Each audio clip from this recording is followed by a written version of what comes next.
so you can sleep tonight.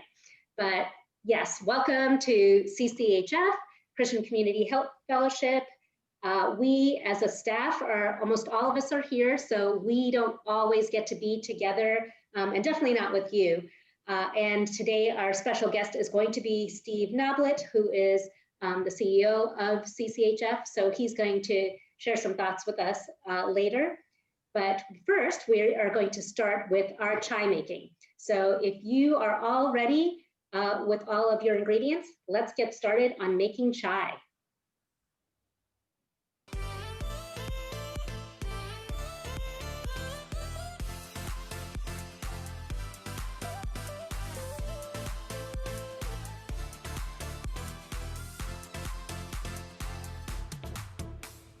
So to make authentic chai, first we're going to start with our water. So I've got, just take whatever mug you want and fill it a little more than halfway with water. And we're going to bring that to a boil. So make sure your heat is on high so it can start boiling. And then the tea that I'm using today is called Wag Bagri. It is not like the best tea and the only tea. It's just a tea that we happen to have that is Indian. And the difference between this and using an American brand like Lipton or Tetley is that this is more concentrated. So generally, if you don't want to buy a whole big box of Indian tea, you can use an American-based black tea, but it probably needs 2 tea bags to equal one of these tea bags. So if you're just making 1 cup of tea, you can just use 1 Indian tea bag or use 2 American tea bags. And then I'm gonna use 1 cardamom. 1 cardamom pod is what we would use per cup. So you just take it and you kind of smush it so it cracks a little bit. There's tiny little seeds in there. You don't want the individual seeds, but just to reveal it. So you put that in your water to let it boil. I added my 1 cardamom pod, but you can actually use a variety of spices. So this is ginger. You could grate the ginger or put like a little knob of it and then just fish it out later. Other spices people use are cinnamon sticks. If you have star anise, that's another one if you want like a little bit of a licorice-y flavor. Some people even use black peppercorns and fennel seeds. So if those are the type of flavors you want to experiment with it, all of these spices are what you would put at this point. Now that it's up to a boil, you're going to put your tea bag. If you're using loose leaf tea, you could do I think it's about 2 teaspoons of loose leaf tea. So when you add the tea leaves, you are basically cooking the tea leaves in the water. Now, if you're doing regular tea that's not cooked, you don't want to cook it more than 4 minutes. But because we're adding the milk, it kind of stops that bitterness process, so it's totally fine. And the tea is really getting infused into the water along with the cardamom pod. You could probably smell the cardamom at this point or the other spices. So if it's just cardamom, it's called cardamom chai. It's what we drink in Kerala regularly. But if you add all these other spices, then it becomes masala chai. So that's more prominent in the north. So again, for measuring the milk, we're going to measure about half a cup. Now, it depends on how milky you want it. I am using whole milk. So the regular ratio is half a cup of milk to half a cup of water. But let's say you don't have whole milk in your house, you have 2% or 1%. So then you change the ratios. So the leaner the milk, then the more milk you want. So let's say you're using 1% milk. I have used almost a full cup of 1% milk and just like a tiny bit of water. So It depends on how creamy you want it, and generally authentic chai is super creamy. Into the water, now we add our milk. So when we add our milk, you'll see it changes color. You want to get it to a good tan color, kind of the color of my skin, maybe a little lighter than that. I like my chai pretty dark, but if you like your chai lighter, add more milk. And this is one of those things you're going to, the more you make chai, the more you'll figure out what is your taste preference. So now I've got a pot that's, this is pretty low in my pot because I want room for it to boil and bubble up. You know, like when you boil milk and it bubbles over. So you don't want it completely bubbling over, but you want it to get pretty high. So I'm letting it, oh, at this point, if you wanted sugar, your sugar would be in here now. So the sugar kind of mixes in. I'm trying to cut out some sugar, so I'm gonna just add stevia at the end. So you can see it's starting to boil. And one trick is taking your tea bag and wrapping it around the edge of your handle. Some people do that to get it out of the way, or you can just keep holding it. You definitely don't want this tag to burn. So as it's boiling, it's coming up to the top. So that's our first boil. What we would like to do is get it to a double boil. A lot of liquid is evaporating at this point, so I'm actually going to add a little bit more milk because I don't want it to be too little. So now that I've done that, it's kind of stopped the boiling process. So chai is something that our families would drink first thing in the morning, every day, and then they would have like a second cup of chai in the afternoon. And it's not like in the US where people have humongous mugs that are filled to the brim with coffee or tea. That usually our chai, we just have like a smaller cup. So here's the boil again. And then after the first boil, you want to turn your heat down. And then when you turn the heat down, it will like go back lower. So here's the first boil. I'm letting it go pretty high. And again, it depends on how deep your pot is. If it's not too deep, it's going to boil over. So then I turn the heat down and you'll see that it's all going down. And after that, you turn your heat back up again and go for the second boil. This 2-boil process helps incorporate the flavors. And you don't have to worry, and there's some people who even do a triple boil process, and that's good too. It's really whatever you have time for. So it is now boiled again. And this is that, you know how you do steamed milk for lattes? It's the same type of concept, but instead of doing the milk separately, you do it all together and cook it all together. And you can see this color, it's a really nice deep brown color. That's what you're going for. Normally you would have chai with like a little snack, sometimes a savory snack, sometimes a sweet snack. Now, it is completely done. What I'm going to do is I'm going to remove the tea bag, and I'm going to remove this cardamom pod. I forgot my spoon, so I'm just going to fish it out with this. And then the last step for making chai is the pouring or aerating. So you want to take one mug and pour your chai in it and try and get some height as you're pouring it. It's easier this way. What this does is froth the milk, aerate it, which helps with flavors, and cool it down a little bit because it's really hot right now. So you want a mug that will fit all of it. And I usually do the back and forth. You can see all the frothiness, but I don't use this mug to drink. So now I have another mug, and for the final pour, I'll put it in there. So I have a brand new mug.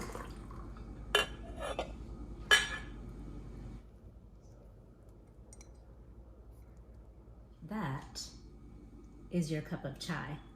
And now that you have your cup of chai, you wrap your hands around it, and it's great to go to have chai with somebody else, to meet up with people. Now, this was just one cup. If you wanted to make many cups, then you can pour it into a chai pot that you can use in community and serve everybody a cup of chai.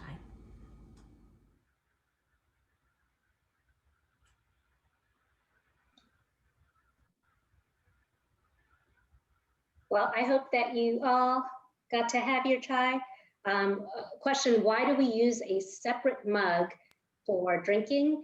It's because if you've been pouring back and forth, then the mug that you've been pouring it into gets really, really hot and messy and gross because there's like chai all over it when you were doing it back and forth. So that's why we usually do a second one. Or actually, I mean, what my family would do is they take the one that they poured it and then go to the sink and rinse it out and get it all clean and then use it.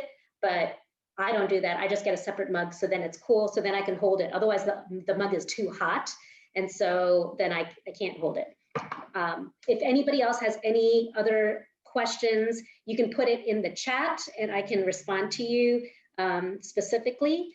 But we are now going to move on. I had talked about one of the reasons why we wanted to get together is because we all need community. And this year has not been the year for community in person. But one of the blessings of this year for CCHF, we have been able to reach more students across the country because of doing things virtually. So a lot of you all are coming from different places, especially if you're doing residency training and your hours are crazy, and you all haven't been able to do all of the rotations that you were trying to do. So this has been the one place doing these Zoom events where we've been able to connect with each other, and especially when we go into our breakout rooms and be able to connect with each other. So we are really thankful for technology that we have been able to come and hang out with you. So while you are getting your mugs, we are going to have Steve Noblett come and share with us.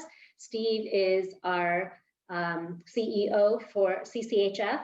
And Steve, if you wouldn't mind sharing maybe some of the things that God has been talking to you about as you have been journeying this year. Well, I'm still pouring my chai. Sorry. I'm doing this. I really am doing this right now. So yay. Been looking forward to it.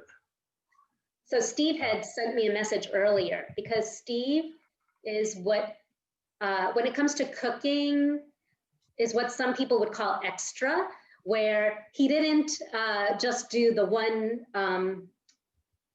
spice. He hand ground all his spices from scratch like a real Indian. So, so yes. So if you, like I said in the video, if you want to use, and in the instructions, use different spices, go crazy and try different flavors. They all also have medicinal flavors. How did that turn out, Steve, your chai? 2 thumbs up, really good. It's not the best I've ever had. So some years ago, I got a chance to go to India and was traveling through West Bengal near the Bhutanese border, which is kind of this tiny little sliver part of India that surrounds Bangladesh and Bhutan. And we stopped on the side of the road on a 4-hour cab ride, and there were 2 guys with a little propane heater making chai, and they made ginger chai, and it changed my life. It was really good. This is close. This is really close. So. Hey, well, good. I'm glad that you're joining us with your chai. So yeah. And if anybody's wondering, like, if you're not a chai drinker and you're like, no, coffee all the way, no shame at all. I literally never drink chai. I think I drank too much of it growing up, and now like I barely can do it. But chai is just like a fun cultural thing, and lots of people like it. In the same way, which I don't understand, people like pumpkin spice latte. But I mean, if that's you, if you like pumpkin spice latte, good for you. So enjoy your chai. And Steve, thanks for joining us. Yeah. Well, I'm not from a Christian tradition that has traditionally celebrated things like Advent and Lent, but I'm part of a house church group now, and several of the members of our house church do come from those traditions. And so they have introduced Advent the last several years into my life. And for those of you that celebrate Advent, or that I guess participate in Advent, you know that it's a season of anticipation and of hope. And I think that's, it is to, I think it's, my understanding of it is that it's designed around the first coming of Christ and his birth, and the anticipation of that for those that were living in those days, and then for us to carry that anticipation into the return of Christ. And if there was ever a time of anticipation and hope, boy, this in my lifetime has maybe been the biggest. We're anticipating the vaccine. We're anticipating the end of COVID. We're anticipating opportunities to be back together again.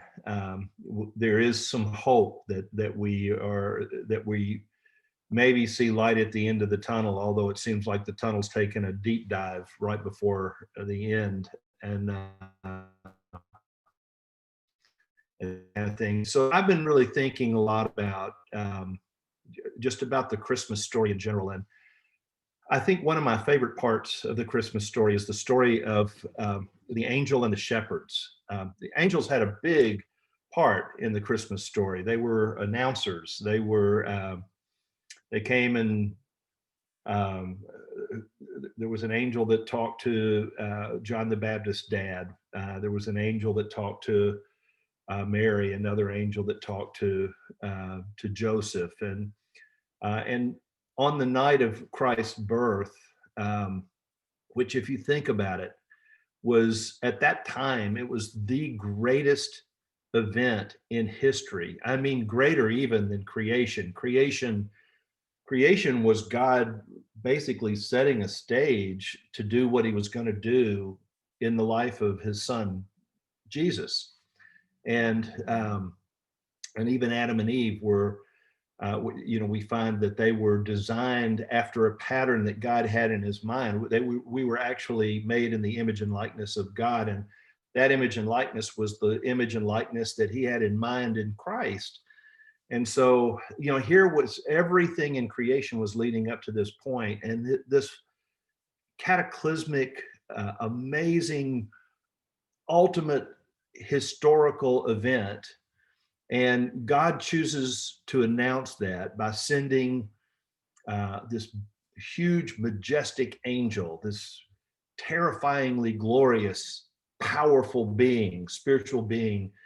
And he says, he calls him up to his throne, and he says, "Have you got your message ready? You're well practiced up. You ready for this?" And he's like, "Yeah. I've been waiting for centuries. I've been waiting for this announcement." And he says, "All right, here's your marching orders. Here's the address. Go." And he zooms out and he looks down at the address, and it's not Rome, and it's not the emperor's, temple, the emperor's palace. It's not Jerusalem. It's not, at the temple with all the religious leaders. It's a rural address, and it's the field in the middle of the night where a small little group of shepherds are watching over flocks. And if you understand what shepherds were in that culture, it was the worst job that you could have. I mean, people hated being around shepherds. They smelled bad. It was, and these guys were not just shepherds. These guys had the night shift. I mean, they were on the lowest order of the socioeconomic, system there. They were the guys that you would never invite over for dinner, and here the nothings in society. This angel shows up, and they're frightened to death, of this huge, majestic being, and he starts explaining to them what's happening that night. And then he gives the signal, and suddenly heaven is ripped open, and a host of angels.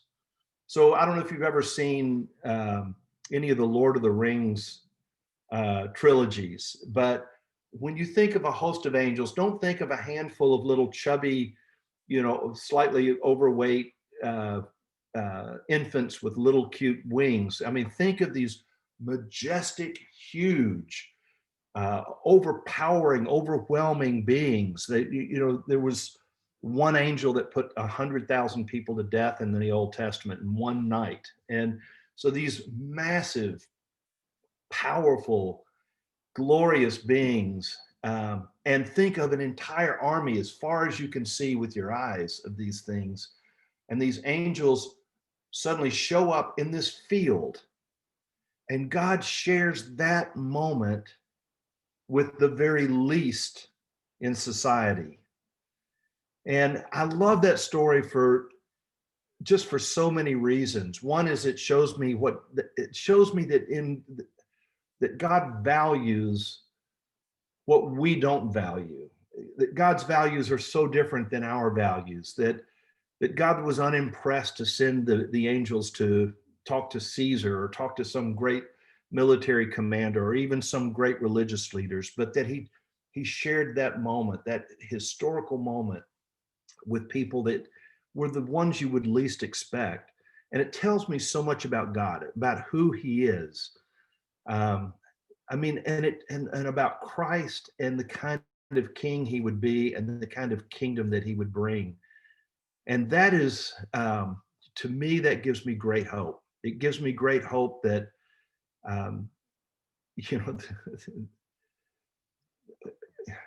all of the insecurities in my life, all of the feelings of failure that I grapple with on a daily or weekly basis, and all of the insecurities that you feel, are insecurities that we're not good enough, we're not smart enough, we're under lots of pressure, we put ourselves under pressure, and for me to recognize that God doesn't look at all those things that we look at as valuable and super important, and he sees us as people who are ordinary, people created in his image. It's not that he values the lowest, it's that he doesn't recognize the lowest as low.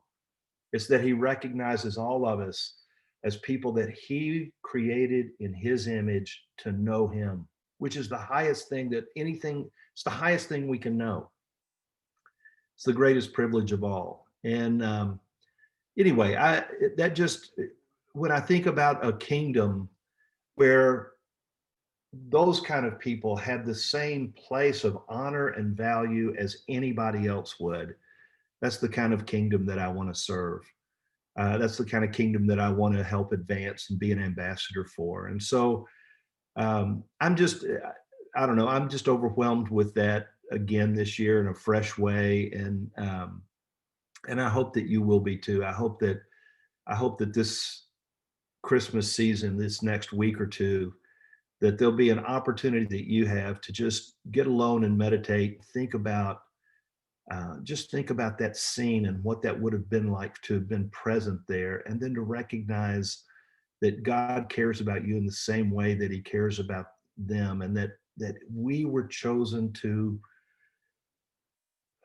steward a revelation, that he opened our hearts and our eyes to see him and to know him as he really is, and to change the way that we value and the way that we are so performance driven.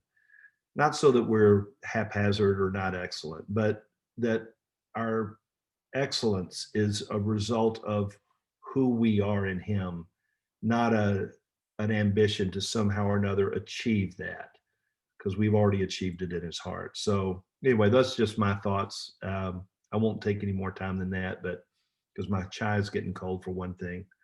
But I appreciate you guys showing up today. Merry Christmas. Thanks, Steve. Let me pray for us as we are thinking about that. So God, I just thank you that you are awesome.